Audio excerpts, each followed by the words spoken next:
Meu nome é Sueli Nassif, sou psicóloga junguiana. Meu nome é Yara Chalela, sou psicóloga junguiana e hoje nós vamos falar sobre sonho e alquimia.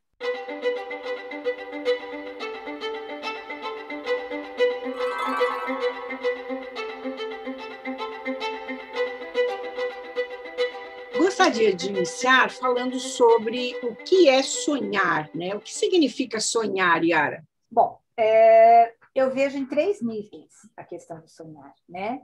No nível neuropsicológico, que você domina profundamente, no nível psicológico, do sonhar enquanto se está dormindo, como algo, então, funcional e a serviço da nossa vida, e eu vejo o sonhar como esse momento que nós estamos vivendo aqui, compartilhando, que é o sonhar que vira plano, que vira exercício, que vira algo concreto, um sonhar maravilhoso que a gente sonha em conjunto. No primeiro plano, eu vou deixar um pouquinho de lado para a gente explicar isso, porque seria extremamente longo e talvez entediante. No segundo plano, sim, dentro da psicologia analítica, o que é o sonho? O sonho é uma autorrepresentação inconsciente da psique como um todo e como ela está naquele momento do sonho. Sonhar, nós sonhamos todo o tempo que dormimos, ou quase todo o tempo que dormimos, em intervalos pequenos. Mas lembrar o sonho é que é um exercício importante que a consciência deve fazer e que significa uma olhada para dentro, um minuto quando a gente acorda, em que a gente ainda não está sob toda a influência do mundo exterior, não está ainda atribulado com as inúmeras tarefas do dia, e que a gente ainda está fazendo uma conexão com níveis mais profundos da nossa psique e do nosso cérebro. É muito interessante, porque você faz uma discriminação sobre a questão do tempo e espaço, né? Como que fica isso para você? A dimensão do tempo é uma dimensão arbitrária que foi desenvolvida na consciência humana para organizar os nossos pensamentos. A coordenada espaço-tempo é uma coordenada fundamental para o nosso raciocínio consciente. Só que Sim. O nosso inconsciente ele é muito mais antigo e muito mais detalhado em relação a libertar-se desta questão de tempo e espaço. O inconsciente ele é atemporal, mas a gente já sabe por experiência clínica que muitas vezes o inconsciente usa o espaço para indicar um tempo.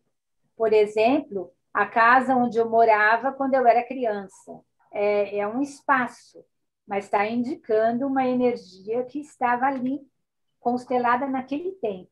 Eu acho que tempo e espaço são categorias de análise consciente. No inconsciente, elas se misturam dentro de um outro conceito muito importante na psicologia analítica, que é o conceito de sincronicidade. Ou seja, uma ultrapassagem dos limites espaço-temporais e uma demonstração de que mundo é uno.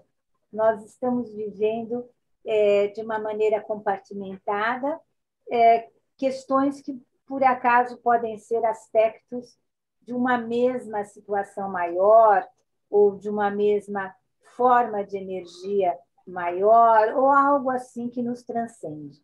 Então, eu vejo o tempo e o espaço no sonho muito claramente como algo que, se nós não temos acesso no inconsciente a uma ordenação temporal, o inconsciente usa imagens para nos demonstrar que ela marcou etapas da nossa vida, né? Aí você falou uma coisa, Yara, que eu também achei muito interessante, que o sonho você pode lembrar ou pode não lembrar, mas o que é interessante que a gente vai trabalhar na psicologia analítica é aquele sonho que a gente lembra e que a gente vai colocar para entender o que é a mensagem que vem dentro dele.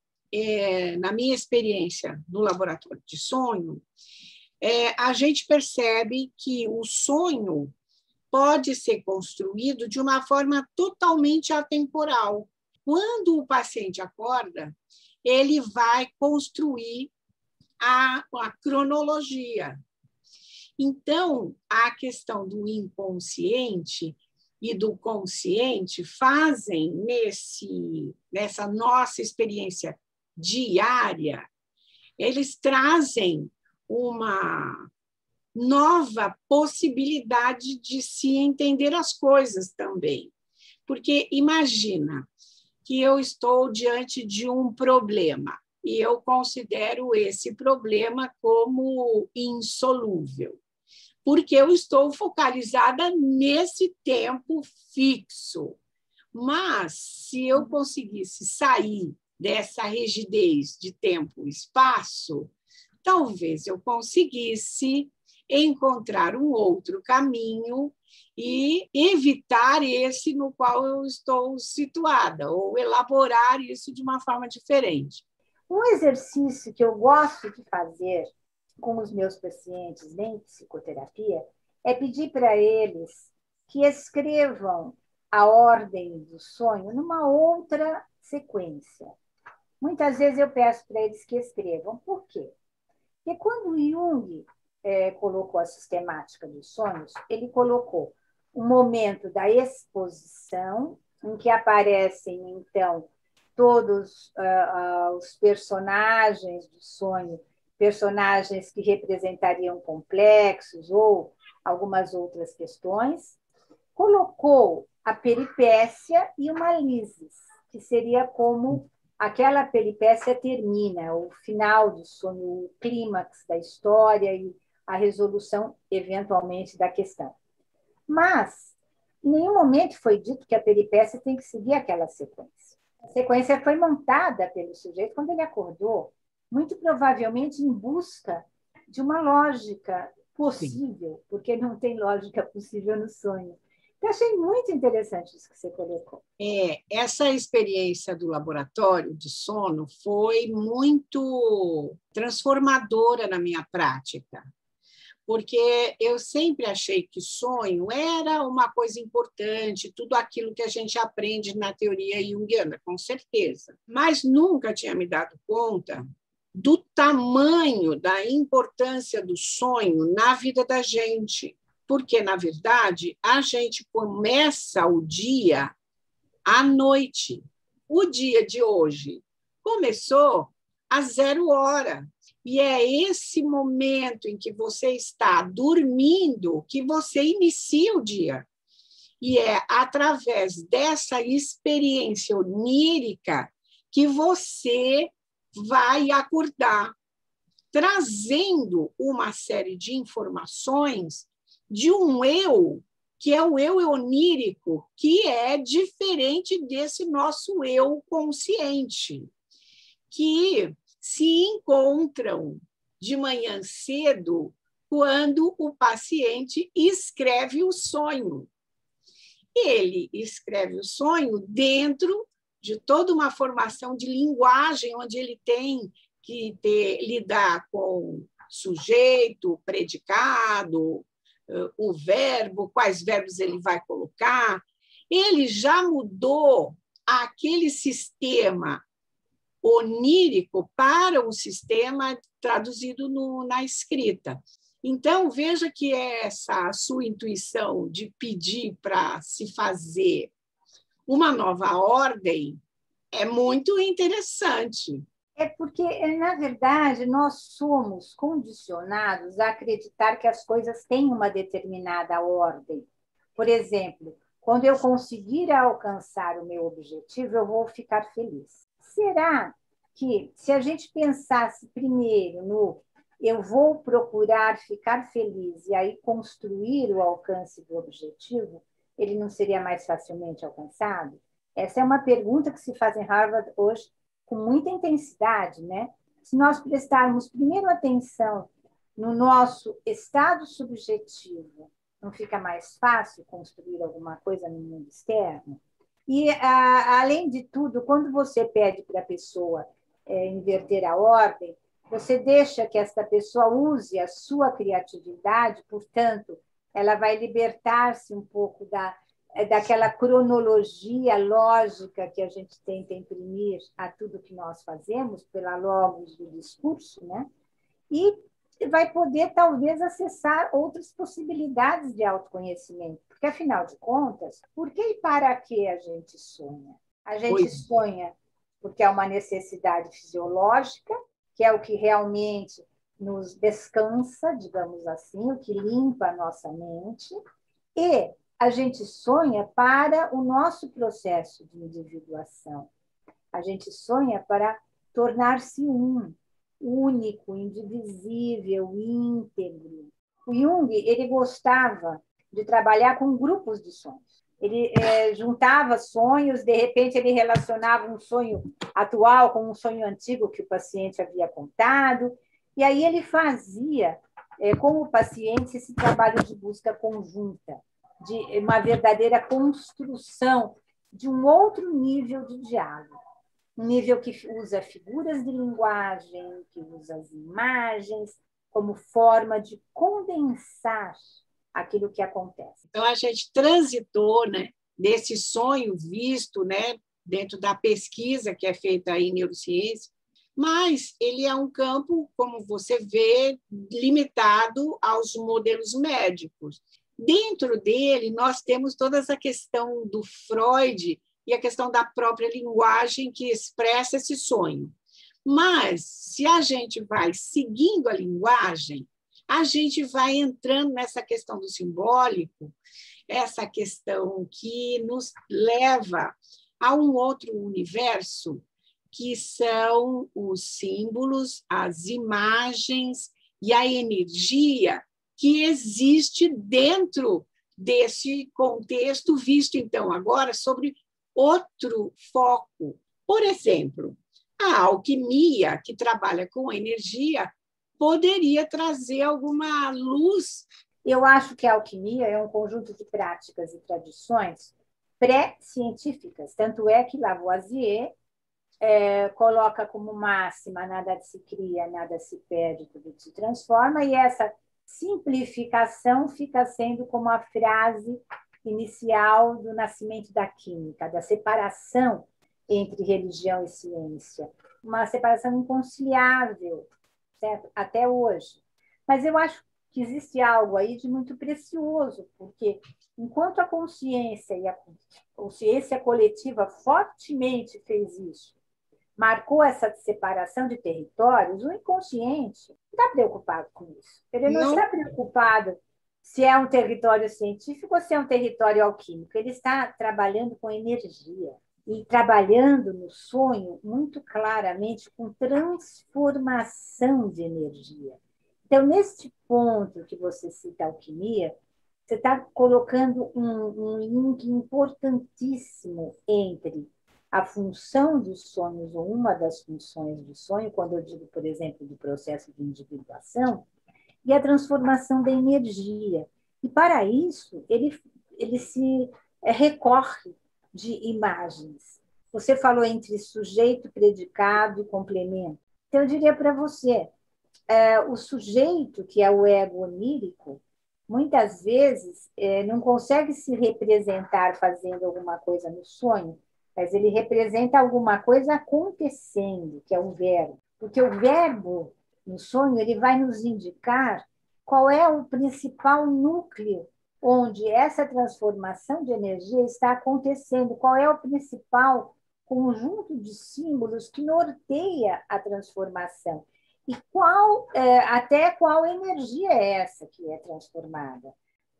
Nesse momento, por exemplo, que nós não temos paradigmas conscientes, porque nós não temos experiências anteriores relatadas com sucesso para lidar com todas esses desafios e essas novidades ruins que nós estamos vivendo, recorrer a uma sabedoria ancestral pode ser muito útil para nós.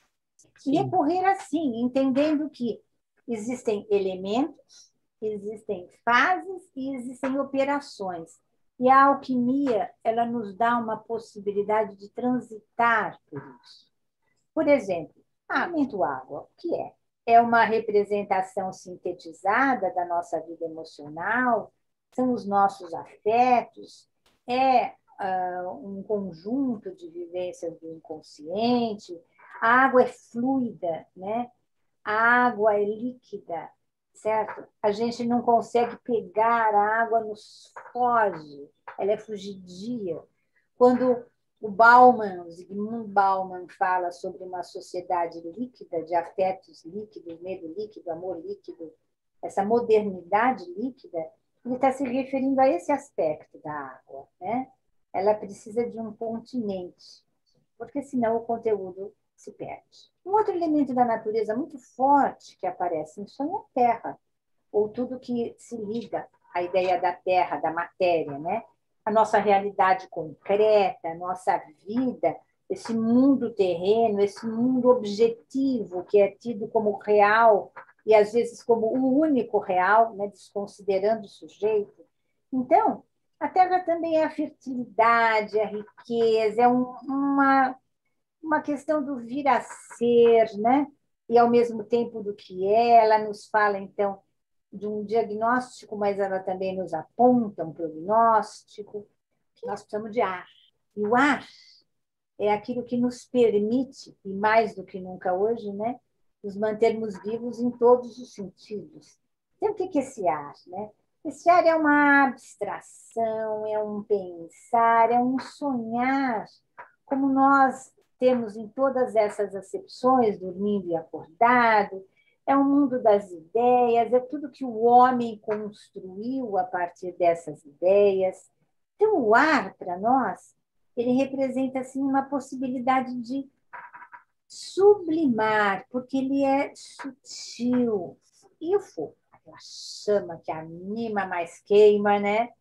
Ilumina, mais destrói, esse calor que de vez em quando vem para a gente e que, na verdade, controlar o fogo é a nossa arte como analistas, né? Nós temos que saber até onde a gente pode deixar que aquilo se aqueça ou não. O banho-maria e a hora que a gente tem que abaixar o fogo, a hora que a gente tem que desligar o fogo. Essa arte de mexer com o fogo, tudo isso o alquimista fazia, ele lidava com esses elementos. E ele lidava também com 3 tipos de matérias básicas. Porque, como não se conhecia a psicologia do inconsciente, era tudo projetivo. Ele projetava o inconsciente no mundo material. Então, trabalhava com o sal, para que nem a pessoa ficasse aquela pessoa insossa, nem aquela pessoa salgada demais, que amarga e ninguém consegue se relacionar. O enxofre, que seria assim a nossa raiz, a questão mais básica, né? Mais inconsciente, o sulfur, como eles chamavam, e mercúrio, que seria muito mais referente à nossa atividade intelectiva, cognitiva, aos nossos pensamentos, não sei o quê.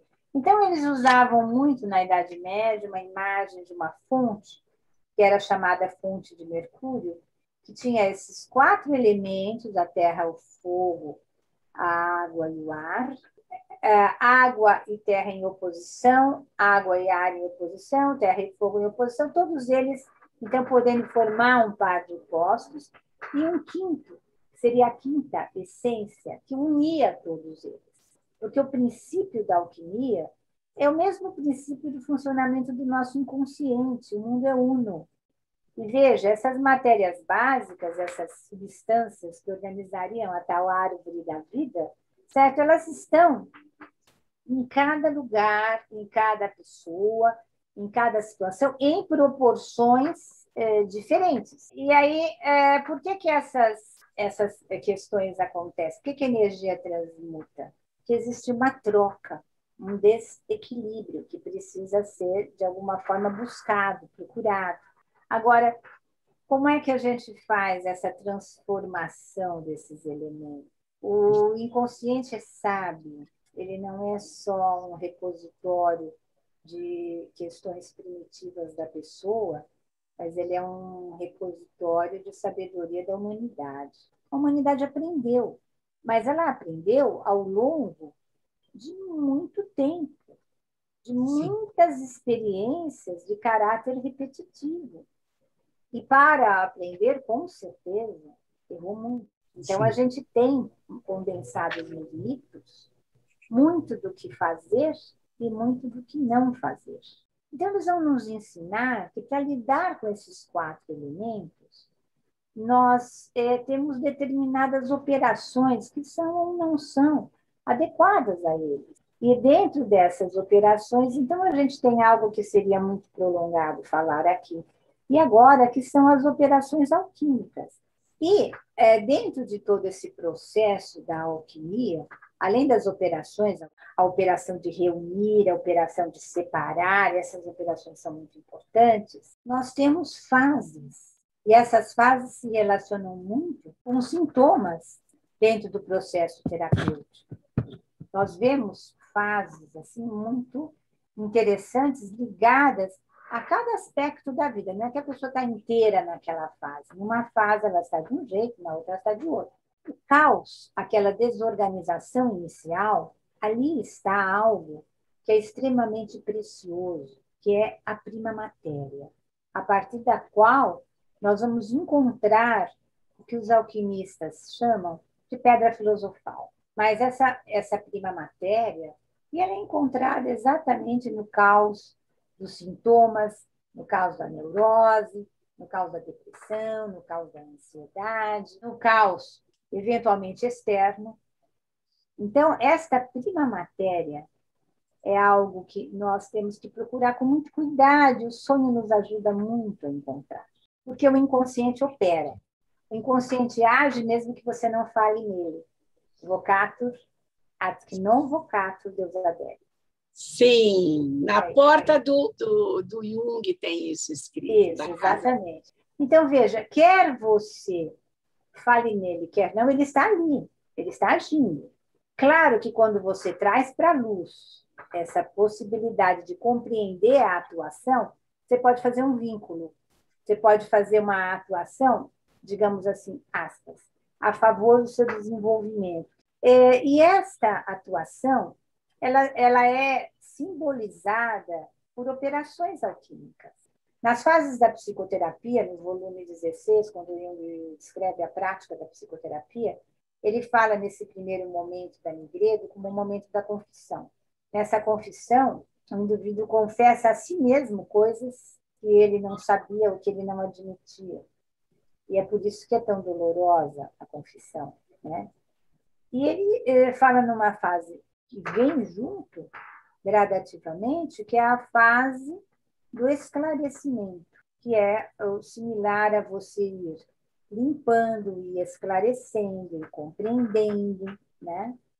Depois, ele vai passando para uma outra fase, que é uma fase de amarelamento, de certa forma, até ficar vermelho. E esse ficar vermelho é a fase da rubedo, que é uma meta de transformação, quando o Jung coloca que depois de um terceiro momento na terapia, que é um momento a cada problema, não é um momento genérico, as pessoas acham assim, cheguei na Nigredo, vou passar inteira para o albedo, vou amarelar e vou ficar vermelho. Não, é um momento para cada questão. É isso que faz a terapia muito dinâmica. Eventualmente, eu já atingi o rubedo, eu já consegui fazer uma transformação existencial em relação a uma dificuldade X, mas na dificuldade Y eu ainda estou no Nigredo. Eu penso que as técnicas expressivas, elas nos ajudam muito a gente entrar em contato com todo esse processo, que é um processo complexo, não é um processo simples, não é um processo só cognitivo.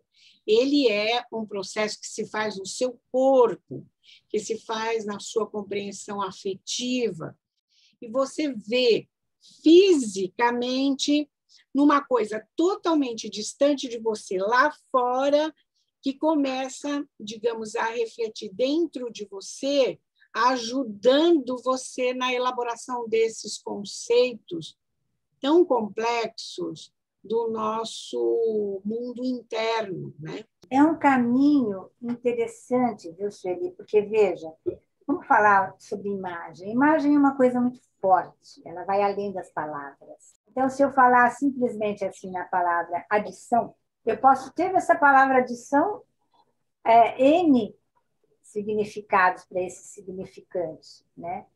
Mas a sua adição não é a minha, o que você precisa adicionar e reunir não é o que eu preciso adicionar e reunir, e quem é que vai indicar isso? O sonho. Então, o sonho me remete muito a essa questão do interno, de que, de repente, em meio à selva escura, como diz o Dante, eu descubro que existe algo que é do interno, absolutamente sagrado, que está ali no sonho da pessoa que sonha, e que tem a ver com essa missão da busca da nossa individuação. Mas, antes de terminar, eu queria saber de você. E o que você acha que essa nossa conversa pode contribuir para esse tempo de pandemia? Eu acho que ela pode contribuir em alguns aspectos. O primeiro aspecto seria despertar as pessoas para si mesmas, porque nesse encontro de distanciamento social houve uma aproximação de nós conosco. Essa aproximação nem sempre é uma aproximação tranquila. Nós temos aí um aumento exponencial dos casos de transtornos que eclodiram ou tornaram a surgir, certo? Por esse momento. E, segundo, a pessoa entender nesta aproximação de que, se ela está na vida, ela está no caminho, ela está na busca. Yara, muito obrigada pela nossa conversa, que foi muito elucidativa, que eu sei que pode ainda dar muitos frutos. Eu agradeço muito o convite e é sempre muito gratificante e fértil conversar com você. Espero que todos tenham gostado da nossa conversa temática com a Yara. Curtam o vídeo, se inscrevam no canal e aguarde as nossas próximas apresentações. Até lá!